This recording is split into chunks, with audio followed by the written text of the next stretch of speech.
નમસ્કાર, સ્વરાજ્યનો સંગ્રામ અમારી વિશેષ રજૂઆતમાં આપનું સ્વાગત છે અને હું છું વિવેક। પાયાનો પથ્થર એટલે કે ગ્રામ પંચાયતની ચૂંટણી જેનું અત્યારે મતદાન ચાલી રહ્યું છે અને આ મતદાન હવે કદાચ 3 મિનિટમાં પૂરું થવામાં હશે। પૂર્ણ થઈ ચૂક્યું છે। અલગ અલગ જગ્યાઓ પરથી જે આંકડા સામે આવી રહ્યા છે તે અનુસાર સરેરાશ 55% મતદાન થયું છે। સવારે 12 વાગે આસપાસ આ આંકડો 20-22% હતો, ત્યારબાદ મતદાનમાં ઉછાળો નોંધાયો અને 55% જેટલું મતદાન થયું છે। જો કે કોઈ એવી અનિચ્છનીય ઘટના નથી બની અને શાંતિપૂર્ણ માહોલમાં મતદાન થયું છે। 21 ડિસેમ્બરે નક્કી થશે કે કોણ સરપંચ બને છે, કોણ ગ્રામ પંચાયતની ચૂંટણીમાં સભ્યપદ પ્રાપ્ત કરે છે।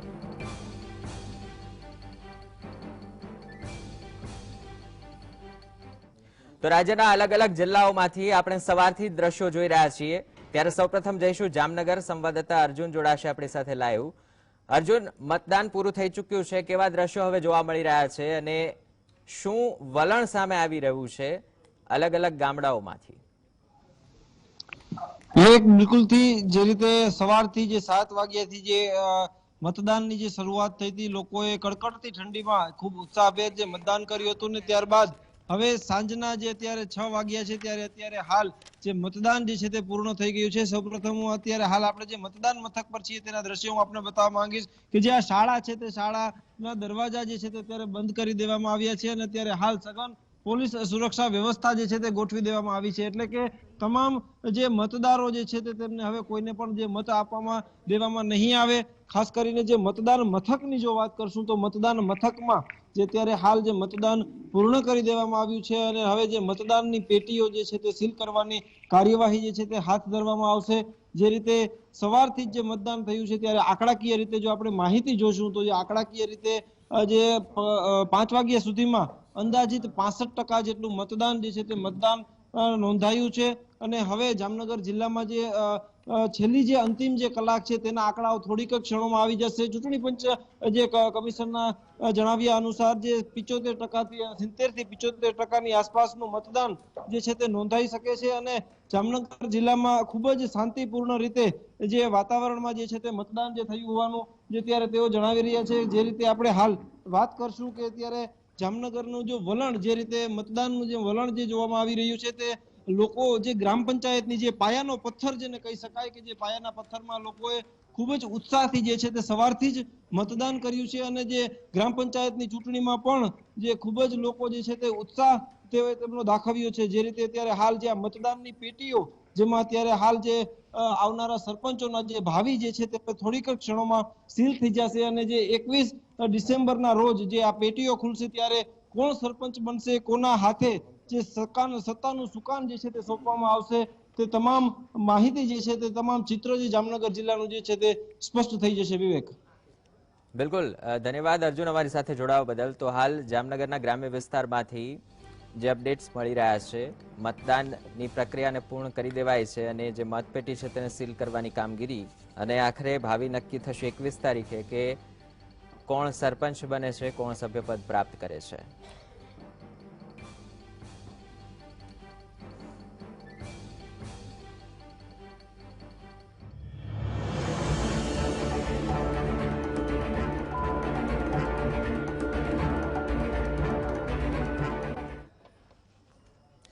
તો લોકશાહીનો પાયાનો પથ્થર ગ્રામ પંચાયત, પાયાનો માણસ એટલે ગામડાનો માણસ।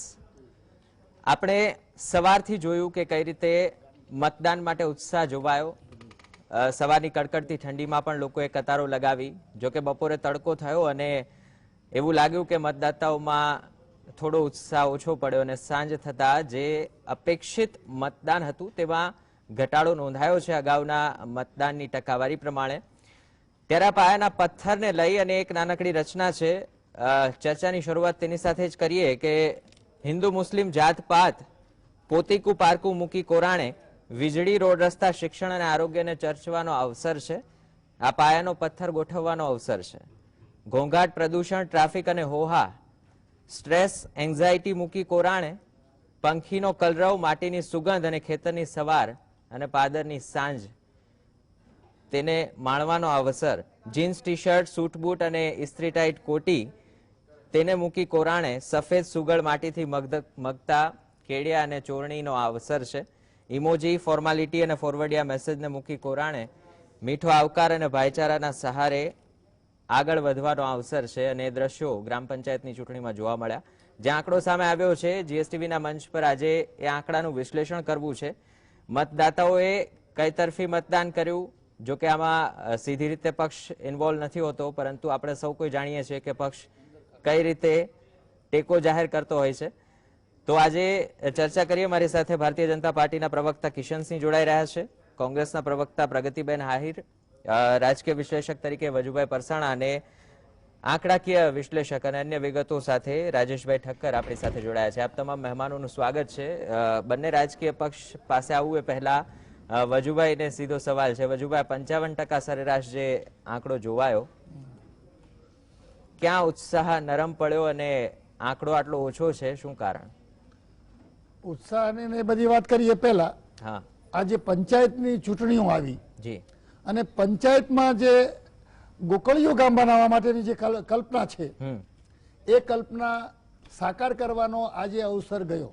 જી, એ ક્યાં બીજી રીતે લોકો નિરુત્સાહી છે એવું તેવું નથી, પણ ગામડાઓ ખાલી થયા છે અને ગામડાઓમાં રોજગારી નથી, એટલે મોટા ભાગના લોકો શહેર તરફ પ્રયાણ કરી ગયા છે. માટે સરેરાશ કુલ સંખ્યા ઓછી થશે એવું મારી કલ્પના છે. પરંતુ આજે પંચાયતની ચૂંટણી છે એ સંપૂર્ણ બિન રાજકીય રીતે થઈ રહી છે, થવી જોઈએ. પણ જુદા જુદા પક્ષો, કોંગ્રેસ વાળા, ભાજપ વાળા, અંદરથી મારા સરપંચો મારા પક્ષના કેટલા, કોંગ્રેસ વાળા કે મારા પક્ષના કેટલા, અને એવા ઝઘડાવે છે, અંદરો અંદરના એવા વિખવાદો ઉભા કરે છે કે પોતાના તરફ સરપંચોને ખેંચવા માટેની એક હોડ પણ અંદરથી જામી છે. આગલા વખતે જયારે ચૂંટાઈને આવ્યા ત્યારે ભાજપ પક્ષ વાળાએ અભિવાદન કરવાના બાને ભાજપમાં એટલા આવ્યા, એવું જ કોંગ્રેસ વાળાએ અભિવાદન ન કરવાના બાને કોંગ્રેસના અમારા કુલ એટલા આવ્યા. આ પદ્ધતિ જો પક્ષ વાળા એટલે મીન્સ રાજકીય પક્ષો બંધ કરે તો સારું, કારણ કે ગામડાઓની અંદર નાત જાતથી માંડી અને એવા વિખવાદો ઉભા કર્યા છે કે સગો ભાઈ સગા ભાઈનો દુશ્મન બની ગયો છે. આ દુશ્મનાવટ જો દૂર કરવી હોય તો જે સમરસતાનો જે કલ્પના આપીને સમરસ જે બન્યા છે એ સમરસ વધારેમાં વધારે સમરસ ગામડાઓ બને તો તે હરીફાઈઓ ને બધું ઓછું થાય. હરીફાઈ છે ને, આ હરીફાઈ તંદુરસ્ત હરીફાઈ હોવી જોઈએ, પણ રાજકીય હરીફાઈઓ એવી છે કે એના કારણે આંતરિક ઝઘડાઓ એટલા બધા, એકબીજાના ઘરે લગ્ન વ્યવહાર હોય તો પણ દૂર દૂર જતા રહે છે.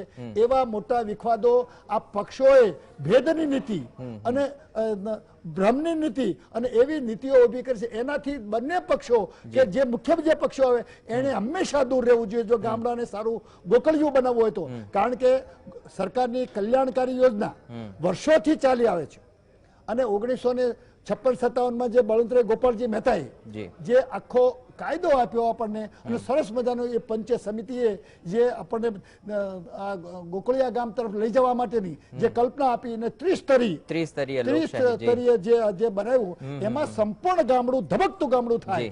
ગામડામાંથી એક પણ માણસ જતો શહેરના લોકોને ત્યાં પાછો આવવાનું મન થાય એવી કલ્પના હતી.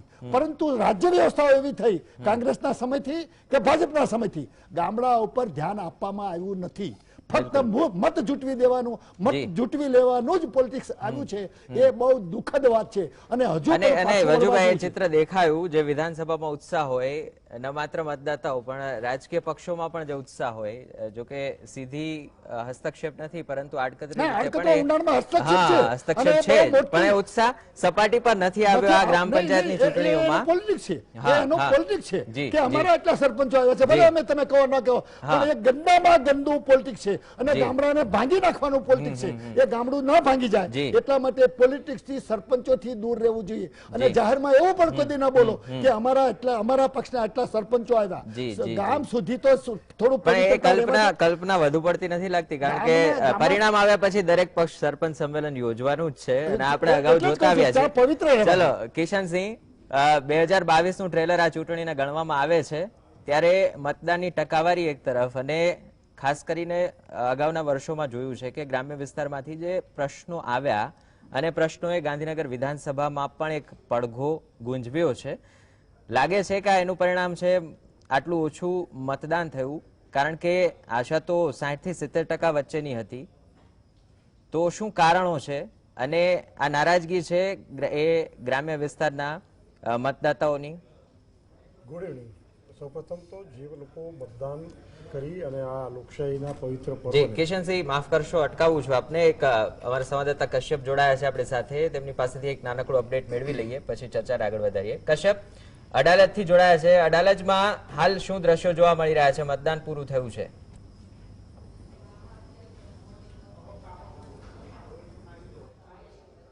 વિવેક, મતદાન છે તે પૂર્ણ થઈ ગયું છે અને અડાલજ ખાતે આવેલું જે પ્રાથમિક શાળા છે, મતદાનની પ્રક્રિયા પૂર્ણ થઈ ગઈ છે અને વોટ છે તે સીલ થઈ ગયા છે અને હવે આ પ્રક્રિયા છે તે પૂર્ણ કરી લેવામાં આવી છે અને હવે આ જે મતપત્રક આ પેટી છે તે જ્યારે ગણતરી કરવામાં આવશે ત્યારે ખુલશે અને ત્યારે ઉમેદવારો છે તેના ભાવિ આ પેટીમાંથી જ ખુલશે. આ સેન્ટરની વાત કરીએ તો લગભગ 58%થી વધારે મતદાન છે તે થઈ ગયું છે અને મતદાનની કામગીરી પૂર્ણ થઈ ગઈ છે. સીલ મારવાની કામગીરી છે તે પણ પૂર્ણ કરી લેવામાં આવી છે અને હવે આ મતપેટી જે છે તે પેક કરી અને સ્ટ્રોંગ રૂમ છે ત્યાં ખસેડવામાં આવશે અને જ્યારે મતગણતરી હશે, એટલે કે બે દિવસ બાદ જ્યારે મતગણતરી છે એ દિવસે આ પેટી છે ખુલશે અને ત્યારે ખ્યાલ આવશે કે કોની જીત થઈ છે અને કોની હાર થઈ છે. જી જી, આભાર કશ્યપ અમારી સાથે જોડાઈ વિગતો આપવા બદલ. તો હવે એક કતલની રાત, 2 દિવસ બાદ પરિણામ, ત્યારે કોણ સરપંચ બને છે, કોણ સભ્ય બને છે તે તો ખુલશે, પરંતુ એ પહેલા રાજકીય સોગઠાબાજી અને જે રાજકીય અટકળો તેજ થઈ છે તેને લઈ ચર્ચા કરી રહ્યા છીએ. ભાજપના પ્રવક્તા કિશનસિંહ આપણી સાથે જોડાયેલા છે. કિશનસિંહ, શું લાગે છે આ ટકાવારી જોઈને? કારણ કે મતદાનનો જે અગાઉ મેં કહ્યું કે સરેરાશ આંકડો વધવો જોઈએ, જે આ વખતે ઓછો છે. વિવેક, સૌપ્રથમ તો જે લોકોએ લોકશાહીના પવિત્ર પર્વને ઉજવ્યું છે તમામ લોકોને અભિનંદન.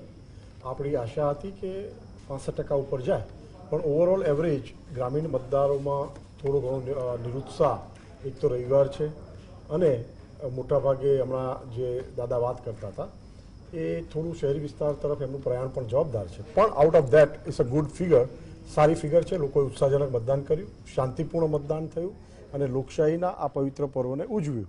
રાજકીય પાર્ટીઓએ મેન્ડેટ આપવાના નથી હોતા ગ્રામ પંચાયત ચૂંટણીઓમાં, પણ ચોક્કસપણે we are living in a parliamentary democracy અને પાર્લિયામેન્ટરી ડેમોક્રેસીનો જ એ ભાગ છે કે તમારી વિચારધારા કોની સાથે છે, કયા પક્ષની સાથે છે, તમારી વિચારધારા આ લોકશાહીમાં ક્યાં ફિટ બેસે છે. કારણ કે આપણે દળની રાજનીતિ છે, આપણે વ્યક્તિની રાજનીતિ નથી.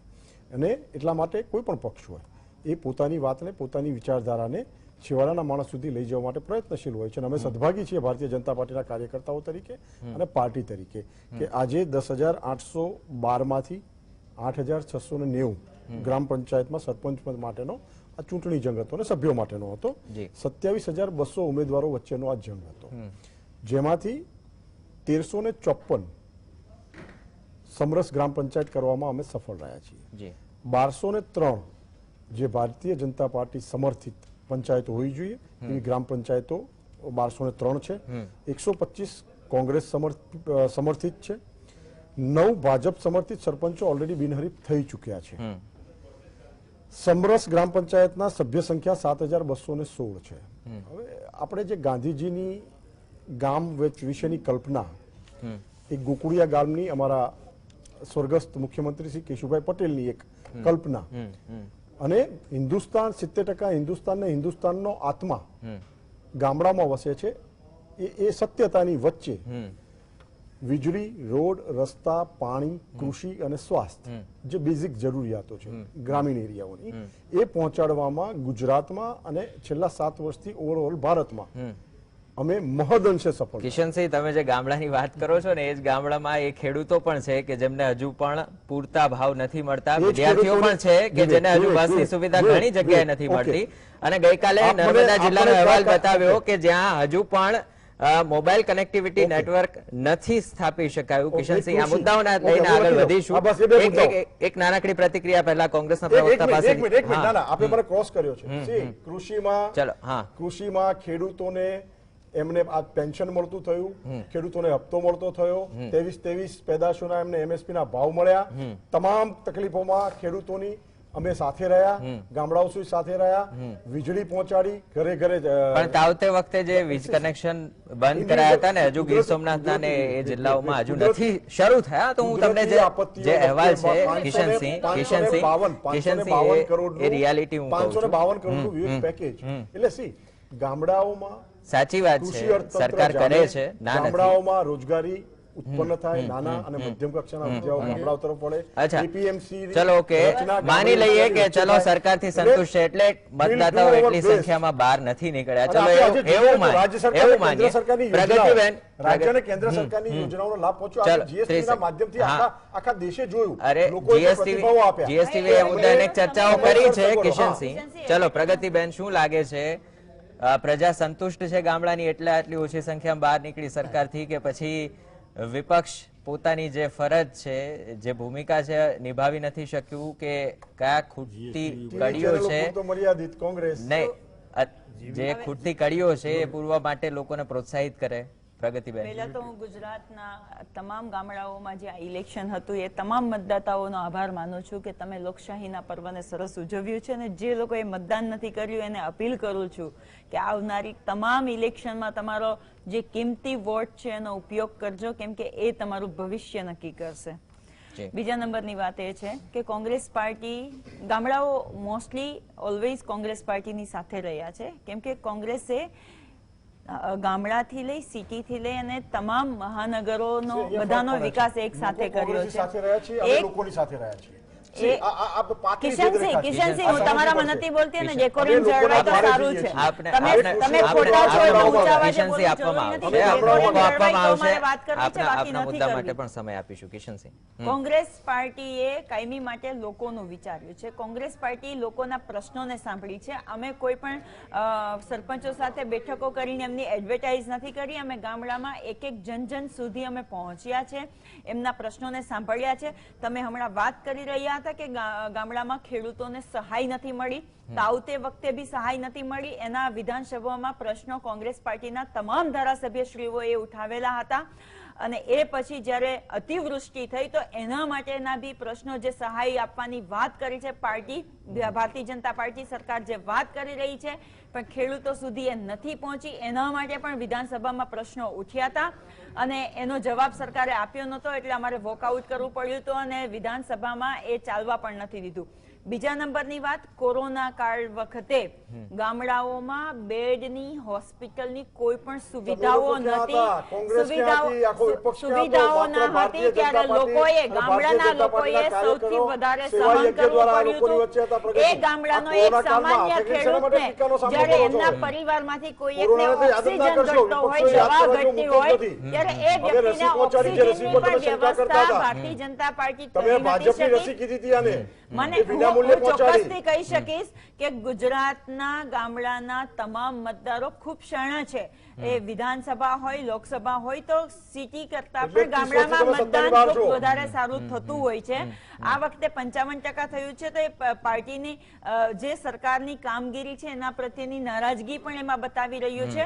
ભાઈ, કોંગ્રેસે તો લોકોને રોજગારી માટે જીઆઈડીસીઓ ઉભી કરી હતી, જ્યાંથી મજદૂરો, ગરીબો, આદિવાસી લોકોને ત્યાં રોજગારી મળતી હતી. કોંગ્રેસ પાર્ટી એવી સ્કૂલોની સ્થાપના કરી હતી કે જ્યાંથી મફતમાં સારું શિક્ષણો મળતું હતું. આજે આ 21મી સદીના ગુજરાતમાં શિક્ષકો એમના સ્ટુડન્ટને શિયાળો, ઉનાળો કે ચોમાસું હોય બહાર બેસીને ભણાવવા પડે છે, કેમ કે છત પડી જવાની બીક લાગે છે. ભાઈ, એ આ ભારતીય જનતા પાર્ટીના સમયમાં 5000 રૂપિયા. પણ હું એટલા માટે કહું છું કે ગામડાના લોકોએ ખૂબ સારી રીતે મતદાન કર્યું છે. મહિલાઓ પણ બહાર આવી છે અને એને સરસ મતદાન કર્યું છે. પણ મને ખાસ વિશ્વાસ છે કે એ ગાંધીજીની વિચારધારાથી, એ રાજીવ ગાંધીજીએ જે પંચાયતી રાજ લોકોના હાથમાં સત્તા હતી, બંને પક્ષે પૂરો પ્રયત્ન કર્યો. ભલે એના ચૂંટણી ચિહ્નો જો કે આમાં અલાઉ હોતા નથી, છતાં પણ ઇન્ફ્લુઅન્સમાં રાખવા માટે પૂરો પ્રયત્ન કર્યો. રાજેશભાઈ, આપણે સવારથી અત્યાર સુધી જોયું અને અગાઉની ચૂંટણીઓમાં જે ચિત્ર જોયું આ વખતે થોડું અલગ એ હતું કે ઘણી બધી જગ્યાએ યુવાઓ બળી ચડીને આગળ આવ્યા છે. સરપંચની ઉમેદવારી હોય, સભ્યની ઉમેદવારી હોય, પણ છતાં પણ સરેરાશ વોટિંગનો જે આંકડો છે એ નીચે રહ્યો. શું હજુ ઘટે છે અને આંકડાઓનું વિશ્લેષણ આપના મતે શું છે? જે વજુભાઈએ વાતની શરૂઆત કરી ત્યાંથી જો મારી વાતની શરૂઆત કરું તો ગાંધીજીની પરિકલ્પના હતી ગ્રામ સ્વરાજની. એ જે કલ્પના છે એનાથી બિલકુલ તદ્દન ચૂંટણી પ્રક્રિયા, અને આપણે જોઈએ છે કે રાજકીય હસ્તક્ષેપ એની અંદર ના હોવો જોઈએ. ગામડાના છેવાડાના માણસના હાથમાં સત્તા સોંપવાની જે કલ્પના હતી એ કલ્પના ક્યાંક ને ક્યાંક અત્યારે અસ્તિત્વમાં નથી. ગામડું એટલે એનું પંચાયત એટલે ગામનું ઘર, અને સરપંચ છે એ ગામનો વડીલ. એ લોકો ભેગા મળીને એમની જરૂરિયાત કેટલી, તો પ્રાથમિક એમનું જ્યાં શિક્ષણ હોય, આરોગ્ય હોય, રોડ રસ્તા, વીજળી ને પાણી હોય, અને ગામમાં સ્વચ્છતા હોય, આટલી સામાન્ય જરૂરિયાતો, એમાં કોઈ આઈડિયોલોજી નથી આવતી. આઈડિયોલોજીની જ્યારે વાત આવતી હોય ત્યારે રાષ્ટ્રીય ચૂંટણી હોય કે પ્રાદેશિક ચૂંટણી હોય ત્યારે આપણે મોટી મોટી આઈડિયોલોજીની એની વાત કરીએ તો એ સમજી શકાય એવી છે. પણ આમાં આઈડિયોલોજી કશી જ નથી. આમાં માત્ર એટલી જ વિચારધારા હોય છે કે મારું ગામ જે છે એ ગામ એટલું સારું બને કે મારા દીકરાને ઘરનો ઉમરો ઓળંગી અને શહેર તરફ પ્રયાણ ના કરવું પડે. આપણે જોયું છે કે, અને આમાં પણ જે તમે ગામ જોશો, તમે જે કીધું યુવાનો હવે સરપંચ તરીકે આગળ આવે, શહેરોની સાથે અડીને આવેલા ગામડાઓની સ્થિતિ અને છેવાડે આવેલા ગામડાની સ્થિતિ, આ બંનેના ચિત્ર જુદા જુદા છે. તમે જે શરૂઆતમાં વાત એક રચના રજૂ કરી એની અંદર શહેરીકરણની આધુનિકતા અને ગામડાની ખૂબસૂરતી, આ બંનેનું સિક્કાની બે બાજુ હતી. જે માઇગ્રેશન થાય છે એ માઇગ્રેશનની પાછળ પણ સામાજિક અને રાજકીય બંને કારણો છે. એમને ઘર આંગણે સારું શિક્ષણ નથી મળતું એટલે છોકરાને ભણવા શહેરમાં મોકલવો પડે છે. જેવો શહેરમાં આવે છે એની સાથે સાથે એને પેલું ગામડું છોડ્યા પછી શહેરની ચકાચોંચ છે જે આકર્ષી જાય છે, અને એના કારણે જે યુવાનો છે કે યુવતીઓ છે એમને પણ ગામમાં રહેવું નથી. બીજી વસ્તુ એ છે જે રોજગારની વાત થઈ. મારા મિત્ર જે કિશનસિંહ, એમને ખ્યાલ હશે, દત્તોપંત ઠેંગડી જે સંઘના વિચારક અને પ્રચારક હતા, અને ગોવિંદાચાર્ય, આ બંને આ ગ્રામ સ્વરાજને લઈને એમને ઘણું બધું એમણે સંશોધન કરેલું છે. અને એની અંદર આ મુખ્ય વાત કીધી છે કે ગામનો મોચી હતો એની પાસે આપણે જૂતા સીવડાવવા જતા, ગામના દરજીની પાસે આપણે આપણા કપડા સીવડાવતા હતા, અને એના કારણે એ ગામની અંદર એને રોજગાર નાનો મોટો મળી રહેતો હતો, એટલે એને ત્યાંથી બહાર નીકળવાની જરૂર નહોતી પડતી. અત્યારે મોટી માછલી નાની માછલીને ગળી જાય એક વિકાસની જે આંધળી દોડ છે, એનું કારણ પણ આ માઇગ્રેશન છે. અને આ માઇગ્રેશન ગામડાથી શહેર સુધી નહીં, નાના શહેરથી મોટા શહેર ને મોટા શહેરથી મેટ્રો સિટી સુધી એનું માઇગ્રેશન થઈ રહ્યું છે. એના કારણે ક્યાંક ને ક્યાંક આપણે જે વિકાસ કહીએ એનું ભારણ શહેરો ઉપર વધ્યું છે. બિલકુલ. બીજી વસ્તુ એ છે કે ગામડાની જે વાત આપણે કરીએ છીએ કે ગામનો જે સરપંચ છે એના હાથમાં સત્તા, તો કેટલાય ગામડા એવા હશે કે જેમાં ભારતીય જનતા પાર્ટીની વિચારધારાનો માણસ હશે, કોંગ્રેસની વિચારધારાનો માણસ હશે. કમિટી અને સરપંચ બંનેના ગામની જયારે વાત આવતી હોય ત્યારે આ બંને પક્ષથી ઉપર ઉઠી અને ગામના વિકાસ માટે કામ કરતા આપણને જોવા મળે છે. પણ જ્યારે ચૂંટણી થયા પછી એમણે જેમ કીધું ને, પીઠ ઉપર કમળના પંજાના સિક્કા ઠોકીને બ્રાન્ડ બનાવી દેવામાં આવે છે સરપંચોને, ત્યાં ક્યાંક મુશ્કેલીઓની શરૂઆત થાય છે. એટલે જેટલો હસ્તક્ષેપ રાજકીય પક્ષોનો ગામડાની રાજનીતિના, તાલુકા જિલ્લા પંચાયત આવે, વિધાનસભા આવે, એમાં કોઈ પણ, જો આ દેશની અંદર જન્મતો બાળકો, એમને બિલકુલ સાચી જ વાત કરી, જેવો માણસ જન્મે છે ને એની સાથે રાજકારણની અંદર હકદાર થવા માટે એની તૈયારી હોય છે. કારણ કે રાજનીતિમાં પાર્ટિસિપેટ કર્યા વગર આ દેશનો વિકાસ થવાનો નથી. કોઈ પણ રાજકીય પક્ષની સાથે નાગરિકે, કાં તો ભારતીય જનતા પાર્ટી કે કોંગ્રેસ, જેની સાથે પણ એનું સમર્થન હશે, એ બંને દેશને તો ગવર્ન કરવાનો છે. એટલે જે ડિલિવર કરવાનું છે પોલિટિકલ પાર્ટીઓએ કરવાનું છે. એટલે પોલિટિકલ પાર્ટીઓને બિલકુલ કોરાણે મૂકી દેવી એ વાત નથી, પણ જે પ્રાથમિક જરૂરિયાતો છે, જ્યાં નાનો વહીવટ છે અને જ્યાં બિલકુલ સમરસતાથી કામ થતું હોય, એમણે સમરસ ગ્રામ પંચાયતની વાત કરી, એની અંદર પણ વજુભાઈ ઘણા બધા ગામડાઓની અંદર બીજા બધા કારણો પણ છે સમરસ થવાના. એમાંય ધાક ધમકીના, પોલિટિકલ ઇન્ફ્લુઅન્સના બાબતો છે. એટલે તે છતાં એક આદર્શ વ્યવસ્થા છે અને દરેક વસ્તુની અંદર નકારાત્મક દ્રષ્ટિકોણથી જોવું, વિશ્લેષણ કરવું એ મારો સ્વભાવ નથી. એટલે હું એ વસ્તુને પણ સકારાત્મક રીતે જોઉં છું કે જો આ રીતે સમરસતા ગ્રામ્ય લેવલ ઉપર થાય તો એના કારણે શું થશે, સ્વીકારની ભાવના વધશે. એ ભાજપ સાથે કોંગ્રેસની, કોંગ્રેસ સાથે ભાજપની ગ્રામ્ય લેવલ ઉપર એ વિકાસ સાથેના સ્વીકારની ભાવના. તમે જે સકારાત્મકતાની વાતો કરી ને વજુભાઈ, બંને મુખ્ય દળો અને એના સિવાયની તમામ પાર્ટીના પ્રમુખો જો આ સકારાત્મકતા રાખે ને તો આજે ચિત્ર ઘણું અલગ છે. પણ જે મુદ્દો નીકળ્યો વજુભાઈ કે જે સમાવેશી વિકાસ થવો જોઈએ, આજે આપણે ઇન્ટરનેશનલ એરપોર્ટની સંખ્યા વધારી રહ્યા છીએ, આપણે હાઈવેઝને ડેવલપ કરી રહ્યા છીએ, પણ બીજી તરફ ગ્રામ પંચાયતોમાં હજુ જર્જરિત મકાનમાં વહીવટ ચાલે છે. એ પણ આ કિશનસિંહ ગુજરાતની વાસ્તવિકતા છે. હજુ હાઈકોર્ટે ગઈકાલે જ ટકોર કરી છે. શિક્ષણ મંત્રીને પણ કીધું કે આવું શરમજનક નિવેદન આપતા આપે વિચારવું જોઈએ. મારી પાસે આંકડો છે યુનેસ્કોના state of the education report 2021નો, જે પ્રમાણે કિશનસિંહ ગુજરાતમાં હજુ 30,000 શિક્ષકોની ઘટ છે. આ સિવાય હજુ આપણે તમામ ગામડાઓમાં આરોગ્યની સુવિધા પૂરી પાડી શક્યા નથી. ભલે કોરોનામાં નવો ચેલેન્જ હતો, નવા ઉપાયો હતા, પણ આ વાસ્તવિક જે પરિસ્થિતિ ગામડાની પ્રજાએ જોઈ એ એમણે અનુભવ્યો અને એના આધારે કદાચ આ મતદાન થયું છે. કિશનસિંહ, વજુભાઈ આપની પાસે આવું છું તે પહેલા એક નાનકડી રાજેશભાઈ અદભુત વાત કીધી અને એ પોઝિટિવિટી સી ગ્રામ પંચાયતના સભ્યથી લઈ અને વડાપ્રધાન સુધી જી વન્સ દે આર ઇલેક્ટેડ એટલે આપણા સૌના થઈ જાય જી. જ્યાં સુધી ઇન્ડિવિજ્યુઅલ કેપેસિટીના વ્યક્તિમાં સમજ નહીં આવે પાર્લિયામેન્ટરી ડેમોક્રેસીમાં, એ મારી પાર્ટીના હોય કે વિપક્ષના હોય, કે once they hold the power, once they are elected, એટલે ત્યાં રાજકીય પાર્ટી પૂરી થઈ જાય છે, ઇલેક્શન પૂરું થઈ જાય છે. એટલે જે સમરસતાની વાત છે રાજેશભાઈ, અમારી સમરસતાની બહાઇન્ડ જે આપણે બે અમારા સર્વોચ્ચ નેતાઓના નામ દીધા, એ સમરસતા સમાજોમાં, એ સમરસતા ભારતીયતામાં, એ સમરસતા ધાર્મિકતામાં, એ સમરસતા એકતામાં, એ સમરસતા છેવાડાના માણસના જીવન નિર્માણમાં, આ સમરસતા જો ભાગ ભજવી જાય ને, આટલી સમજ જો ઇલેક્ટેડ પર્સનમાં આવી જાય કે હવે એ સૌના છે. ઇલેક્શન જયારે હતું વિચારોની આપલે થઈ, વિચારધારાની આપલે થઈ, વાત ત્યાં પૂરી થઈ જાય છે. સર્વસમત અમે સ્વીકાર્યું. એટલા માટે જ એક ભારત શ્રેષ્ઠ ભારતની વાત કરી, એટલા માટે જ સૌનો સાથ, સૌનો વિકાસ, સૌના વિશ્વાસની વાત કરી. એટલા માટે જ અમારા કોઈ સૂત્રો કે અમારા કોઈ વાક્યો અમારા માત્ર બોલવા પૂરતા નથી હોતા, એ ગ્રાઉન્ડ રિયાલિટી અને વાસ્તવિકતા સાથે જોડાયેલા હોય છે.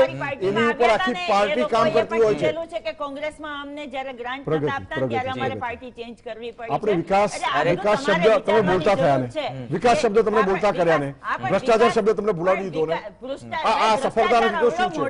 આજે તમે જનોઈ પહેરતા થયા, આજે ટેમ્પલ ટુરિઝમ કરતા થયા, આજે સનાતન ધર્મ સ્વીકારતા થયા. એ બધા લોકસભા અને વિધાનસભા માટે રાખીએ, એ બધા મુદ્દા લોકસભા અને વિધાનસભા માટે રાખીએ પ્રગતિબેન. પણ અહીંયા જયારે નાનામાં નાના માણસની વાત હોય, રોજગારી અને દૈનિક જીવનના પ્રશ્નોની વાત છે ને, એટલે જ એના આધારે એ મતદાન કોને કરવું તે વ્યક્તિગત આક્ષેપ નહીં કરીએ. આપણે ચર્ચાને આગળ વધારીશું અને સાથે જ ગ્રામ્ય સ્તર પર સુવિધાઓનું વાસ્તવિક ચિત્ર શું છે તે પણ જાણીશું અને તે વિશે ચર્ચા કરીશું. તે પહેલા રોકાઈએ છીએ એક નાનકડા વિરામ માટે. આપ જોતા રહો જીએસટીવી. વિરામ બાદ ફરીથી આપનું સ્વાગત છે. તો પાયાની ચૂંટણી અને પાયાના પ્રશ્નો, પરંતુ વાસ્તવિકતા કંઈક અલગ છે. ગ્રામ પંચાયતની ચૂંટણીનું મતદાન આજે થઈ ચૂક્યું છે અને જે આંકડાઓ આવ્યા તેના વિશ્લેષણ માટે મારી સાથે રાજકીય પક્ષના પ્રવક્તાઓ અને સાથે જ સમાજચિંતક અને વિશ્લેષક હાજર છે. વજુભાઈ, જે ચર્ચા આપણે વિરામ પહેલા અધૂરી મૂકી હતી કે મુદ્દાઓ અલગ છે, ભલે વિધાનસભામાં અલગ મુદ્દાઓની રાજનીતિ થાય છે, લોકસભામાં તો ઓર્બિટ બહાર જ હોય છે બધું, પણ ગ્રામ પંચાયતની ચૂંટણીમાં શું લાગે છે કે આંકડા પરથી પાયાના પ્રશ્નો સાથે મતદાતા આગળ વધ્યા છે કે પછી અહીં પણ નાત જાત અને એ જ જૂના સમીકરણો ફિટ થયા છે? જાહેર જીવનમાં આ બધી જ પાર્ટીઓએ આ દેશને જો ભાંગીને ભૂક્કો કરી નાખવાનું જો કોઈ કામ કરતું હોય તો રાજકીય પક્ષો જ્ઞાતિના, જાત નાતના વાડાઓમાં બધા જ લોકોને વહેંચી નાખ્યા છે.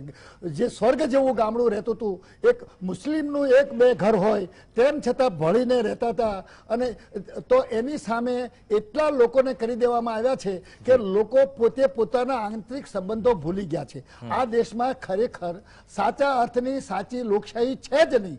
અત્યારે તો હાઈકમાન્ડ શાહી છે.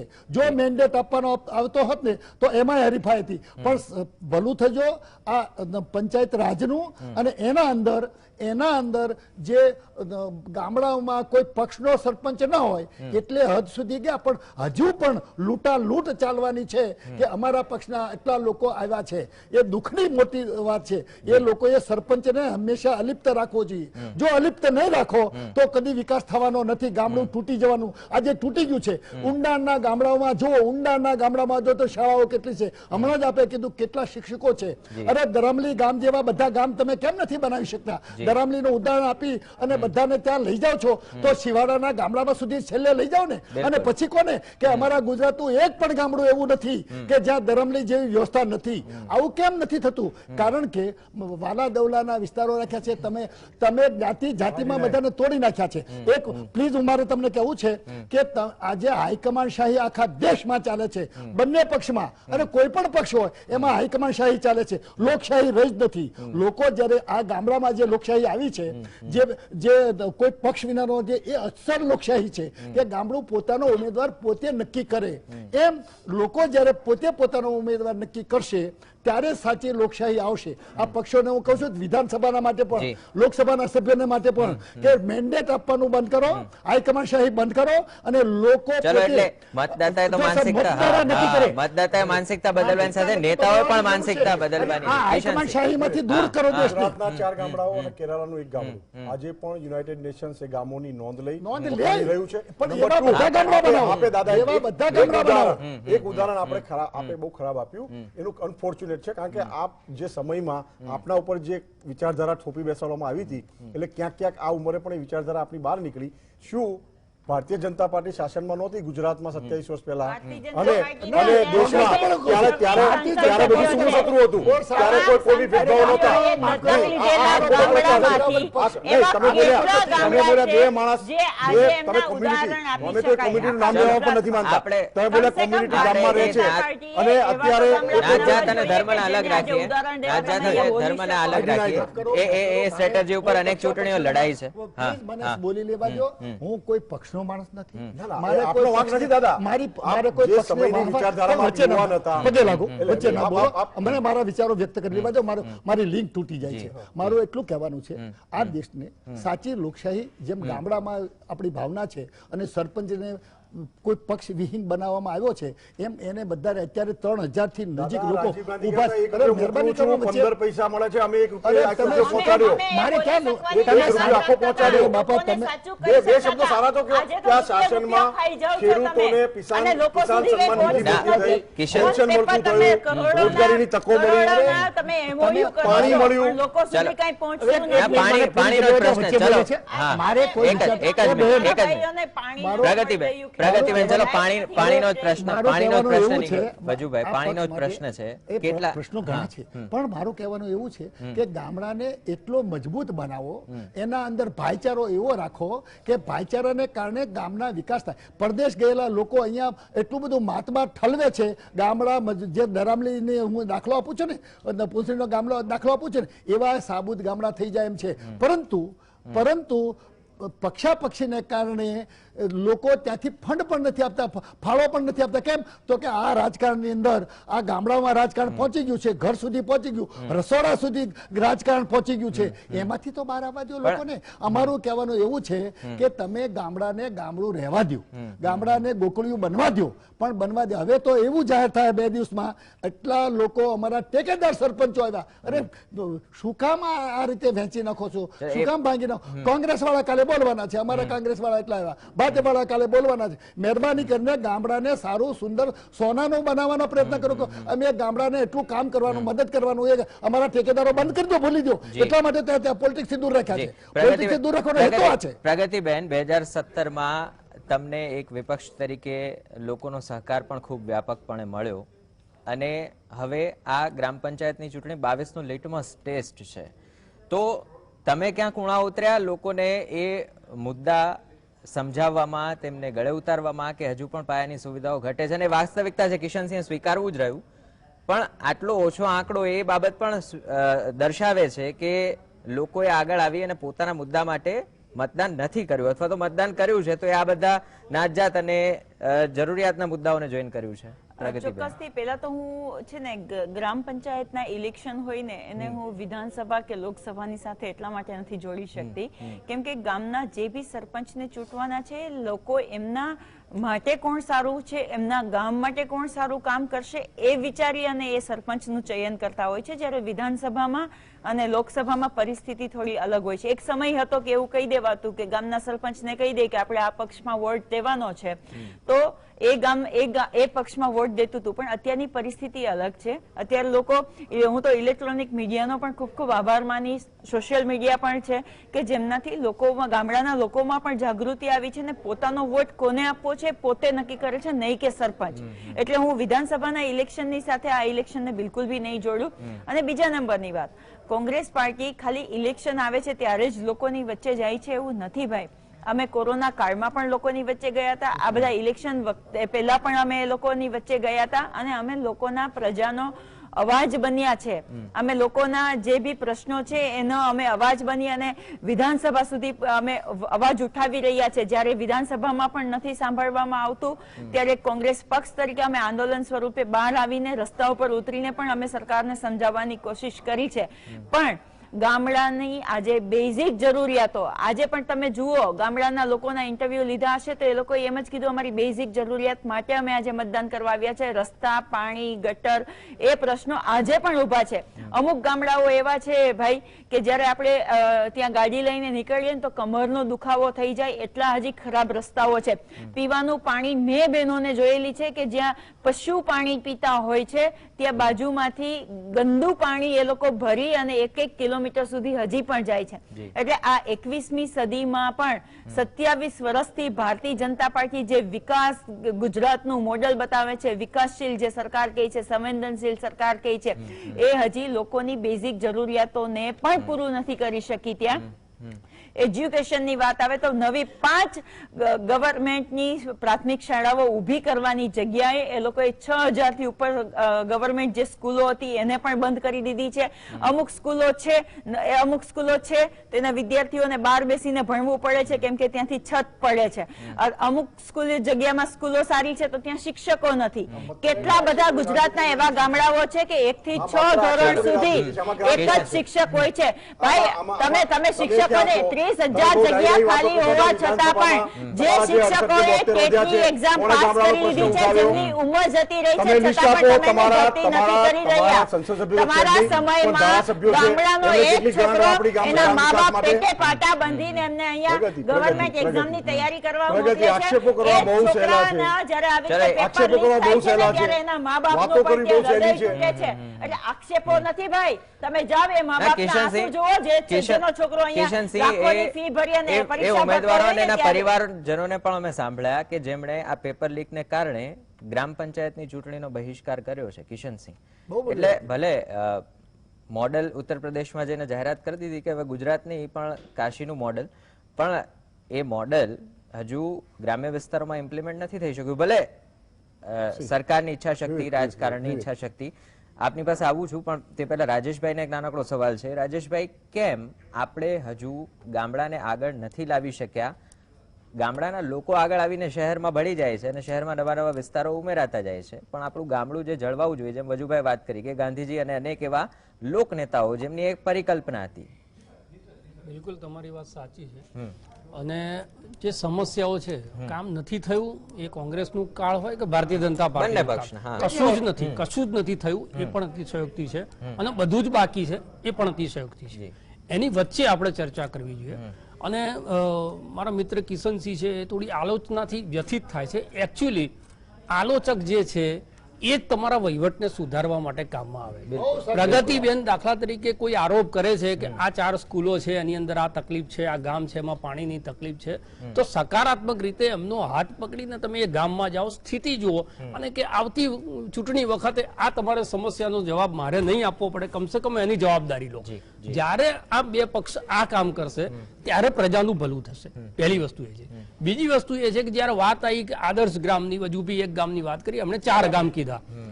પ્રધાનમંત્રીએ ગયા ટર્મ્સની અંદર દરેક સંસદ સભ્યને 5 ગામો દત્તક લેવા માટેની જવાબદારી આપી આદર્શ ગ્રામ તરીકે. તો કમસે કમ ગુજરાતની અંદર 125 ગ્રામ એવા હોવા જોઈએ કે જે 7 વર્ષની અંદર એની જે સ્થિતિ હતી એ સ્થિતિમાંથી બહાર નીકળીને બધું એનું નંદનવન થઈ જાય, સોને મઢાઈ જાય એવી કલ્પના આપણે ના કરીએ. પણ એ 125 ગામ એવા થવા જોઈએ કે એ ગામને જોઈ અને આજુબાજુની જે પંચાયતો છે એ પંચાયતના સરપંચોને એક પ્રેરણા મળે કે ભાઈ આ ગામની અંદર આટલું સરસ આયોજન છે અને આ ગામ આટલું સરસ છે તો અમારું કેમ ના થાય. એટલે સ્પર્ધાનો ભાવ જાગે ને જ્યારે સ્પર્ધાનો ભાવ જાગે ત્યારે ક્યાંક ને ક્યાંક જે છે એ લોકોનું ભલું થતું હોય છે. એટલે તમે જે કીધું ને કે ગામડાનું ભલું કેમ નથી, ગામડાનો મતદાર ખૂબ જ વોકલ છે. અત્યારે જે મતદાન ઓછું થયું છે, હું કાયમ કહેતો હોઉં છું, ભણેલા કરતા ગણેલા લોકોએ લોકતંત્રને હંમેશા બચાવ્યું છે. બિલકુલ. શહેરીજનો જે મતદાન કરે છે કે જેટલા વોકલ છે, તમે ગામની અંદર જાઓ એટલે તમને ખબર પડે કે આ ગામ ભાજપનું છે કે કોંગ્રેસનું છે. એનો મતદાર એટલો વોકલ છે. એનો ઉમેદવાર એના ત્યાં આવ્યો હશે તો એની જે સમસ્યાઓ છે નહીં થયું હોય, ઉમેદવારની સહેજ શરમ રાખ્યા વગર ગામડાનો મતદાર છે એ મીટિંગની અંદર એમને કહેશે કે સાહેબ તમે વોટ લેવા આવ્યા છો પણ આટલા કામ અમારા નથી થયા. એ જાગૃત મતદાર જ્યારે આજે એના મતદાનથી પાછો પડ્યો છે ત્યારે ક્યાંક ને ક્યાંક હતાશાનો ભાવ આ મતદારોની અંદર છે, એનું પણ આકલન રાજકીય પક્ષોએ કરવું જોઈએ. બીજી વસ્તુ હું એ કહું છું કે રાજકીય પક્ષોને બાજુમાં મૂકીને આપણે લોકશાહીને ના જોઈ શકીએ. એ પણ આંતરિક વાત છે, કારણ કે રાજકીય પક્ષો જે છે એ જ લોકશાહીનું હાર્દ છે. એમના દ્વારા જ મેં જે પહેલા કીધું એમ કે એમના દ્વારા જ આ દેશનું ગવર્ન થાય છે. પહેલા કોંગ્રેસે કર્યું કે ભારતીય જનતા પાર્ટી કર્યું. અને હું એક વાત બહુ જ તટસ્થ રીતે માનું છું કે કોઈ પણ પક્ષ હોય એ સત્તા મળ્યા પછી બધું જ ખોટું જ કરવું છે, બધું જ બુરું કરવું છે, લોકોનું અહિત જ કરવું છે, આ કલ્પના સાથે સત્તામાં ના આવે. હા, એની ઉણપો રહી હશે, જેટલી પ્રગતિ એના સમયમાં વધારે કરવી જોઈએ એનાથી કદાચ ઓછી થઈ હશે કે બીજા કદાચ વધારે કરી હશે, પણ દરેક રાજકીય પક્ષનો માણસ છે એની એક મહત્વાકાંક્ષા છે ફરી મારે પુનરાવર્તન લેવાનું છે, આ સત્તાની અંદર ફરી આવવાનું છે. એટલે ક્યાંક ને ક્યાંક પ્રયત્નો એના એવા હોય જ કે લોકોનું હિત થાય. પણ એ પ્રયત્નોમાં જ્યારે તમે ઉણા ઉતરતા હોય કિશનસિંહ, ત્યારે વિશ્લેષકો તરીકે પત્રકારો, કોલમિસ્ટો કે વિપક્ષ જે તમને સવાલ પૂછે, જ્યારે કોંગ્રેસ નબળી પડી છે એ વાત જાગતી હોય ત્યારે સૌથી વધારે ચિંતા ભારતીય જનતા પાર્ટીના જવાબદાર વ્યક્તિ તરીકે તમને થવી જોઈએ. કારણ કે તમારું ઓડિટ કરનારો માણસ જ્યારે નબળો થાય છે ત્યારે ક્યાંક ને ક્યાંક એ જે બદીઓ છે એ આપણી અંદર. આ જ વાત જ્યારે 2019 લોકસભા જીત્યા આટલી બહોળી બહુમતી સાથે, ત્યારે પ્રધાનમંત્રી નરેન્દ્ર મોદીએ પણ કહી હતી કે જનતાનો વિશ્વાસ વધ્યો છે તો હવે જવાબદારી પણ આપણી વધી છે. અને કિશનસિંહ, એ વાતથી આપણે કોઈ પણ નહીં છટકી શકીએ, સત્તા પક્ષ તો ખાસ, કારણ કે જો સરકારનો માણસ છે છેલ્લે તલાટી બની અને ગામડામાં બેઠો છે, વજુભાઈ, એ જ આરોગ્યનો કર્મચારી કે અધિકારી બની અને ગામડામાં બેઠો છે, અને જો એ પોતાની ફરજ નહીં નિભાવે તો ગામડાની જનતામાં રોષ હાવી થવાનો. Kishansinh, obviously Vivek, see, again we are a responsible party with the responsible leadership. અને ચોક્કસપણે રાજેશભાઈ, અમે ટીકાઓમાંથી જ શીખીએ છીએ, જે આક્ષેપો થાય છે એમાંથી જ ક્યાંય ખોટું થયું હોય તો સુધારવાનો પ્રયત્ન કરીએ છીએ. અમે બહુ સિરિયસલી સાંભળીએ છીએ અને એટલા માટે જ આપના પ્રિન્સ શ્રી રાહુલ ગાંધીજીની દરેક વાતોને અમે સિરિયસલી લઈએ છીએ, સોનિયાજીની વાતોને અમે સિરિયસલી લઈએ છીએ. અને જ્યાં પણ જે પણ ભૂલો રહી ગઈ હોય, ડેવલપમેન્ટના કામો બાકી રહી ગયા હોય, આપ કાશીની કોઈ કલ્પના, કાશીનો અત્યારે આપણા 4-5 વખત ઉલ્લેખ થયો, 70 વર્ષના દાયકા પછી આપણે સોમનાથ મંદિર આઝાદી પછી તરત આપણે એનો પુનરુદ્ધાર કરી શકતા હોઈએ. કેમ કાશી બાકાત રહી ગયું હતું? કેમ પેલા ખાલી પુલો નકશામાં જ બનતા હતા? કાશીથી રાજી થયા કિશનસિંહ. કિશનસિંહ રાજી કેટલા વર્ષની એક મહત્વપૂર્ણ આપ તમામને અટકાવું છું. તો ફરી એક વખત ગ્રામ પંચાયતના સંગ્રામ પર ચર્ચા આગળ વધારીએ. કિશનસિંહ, આ એક ખૂબ જ આંચકાજનક સમાચાર અત્યારે આવ્યા, અને આ એક મુદ્દો નથી, ઘણા એવા મુદ્દા છે કે જેના કારણે યુવાનો ગામડું છોડી અને શહેર તરફ દોટ મૂકી રહ્યા છે. અને અહીંયા કદાચ એ ગામડે રહે તો જાહો જલાલીમાં જીવે, અહીંયા એક નાનકડી ઓરડીમાં રહી અને 30 રૂપિયા ટંકનું ભોજન ખાવા મજબૂર બને છે કારકિર્દી માટે. તો હજુ એ ગામડામાં શિક્ષણની સુવિધા ખૂટે છે. કિશનસિંહ, વિવેક, ગુજરાતી છું, ગુજરાતમાં છું અને સંપૂર્ણ પારદર્શકતામાં માનું છું. એટલે I strongly worded condemn whatever happen. Gujarati બારનાને જ્યારે ગુજરાતના હાથમાં કમાન સોંપશો બાજુના રાજ્યવાળાને, તો પછી ગુજરાતની પરિસ્થિતિ આવી જ થવાની છે ને. આ તમારી સરકારની નિષ્ફળતાનું જીવતું જાગતું ઉદાહરણ અત્યારે બ્રેકિંગ ન્યૂઝમાં ચાલી રહ્યું છે ભાઈ.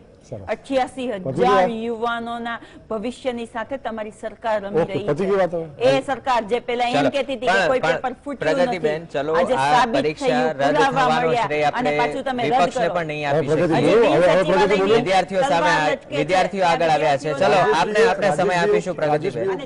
જેના તમારે રાજીનામા લેવા જોઈએ એને તો તમે માથે ચડાવો છો. રાજેશભાઈ હમણાં કીધું 2 મિનિટ પહેલા કે ટીકાઓને સાંભળવાનું રાખો.